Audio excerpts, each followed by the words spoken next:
السلام علیکم ورحمۃ اللہ تعالیٰ وبرکاتہ۔ آج اس مختصر ویڈیو میں درود ہجری کے متعلق اس کے فضائل بیان کیے جائیں گے۔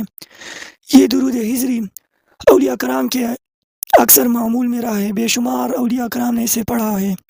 خاص کر حضرت میاں شیر محمد شرک پوری رحمہ اللہ مبارک عارف کامل کے بارے میں بیان کیا جاتا ہے کہ آپ یہ درود کثرت سے پڑھا کرتے تھے اور اپنے مریدین و محبین کو بھی یہی درود پڑھنے کی تلقین فرمایا کرتے تھے، کیونکہ یہ درود الفاظ کے لحاظ سے مختصر ہے مگر معنی کے لحاظ سے جامع ہے۔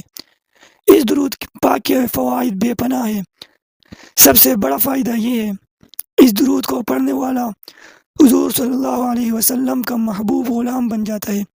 آج ہر کوئی کہتا ہے کہ کوئی ایسا عمل بتا دے کہ جس سے حضور کا محبوب بن جائے، اور اس درود ہجری کو پڑھنے والا حضور صلی اللہ علیہ وسلم کا محبوب غلام بن جاتا ہے، تو اس کو پڑھا کریں اور دین و دنیا میں اسے کسی چیز کی کمی نہیں رہتی اس درود کو پڑھنے والے کو، اور سکون قلب کی دولت سے مالا مال ہو جاتا ہے۔ یہ ایسا دور ہے کہ ہر شخص یہ کہتا ہے کہ سکون قلب کے لیے کوئی وظیفہ بتاؤ، سکون قلب کے لیے کوئی مجرب عمل بتاؤ، تو اس درود ہجری کو پڑھنے والا سکون قلب کی دولت سے مالا مال ہو جاتا ہے۔ بزرگان چورا شریف حضرت بابا فقیر محمد چورائی رحمہ اللہ اور ان کے سجادہ نشین حضرات کے معمول میں بھی یہی درود کثرت سے پڑھا جاتا ہے۔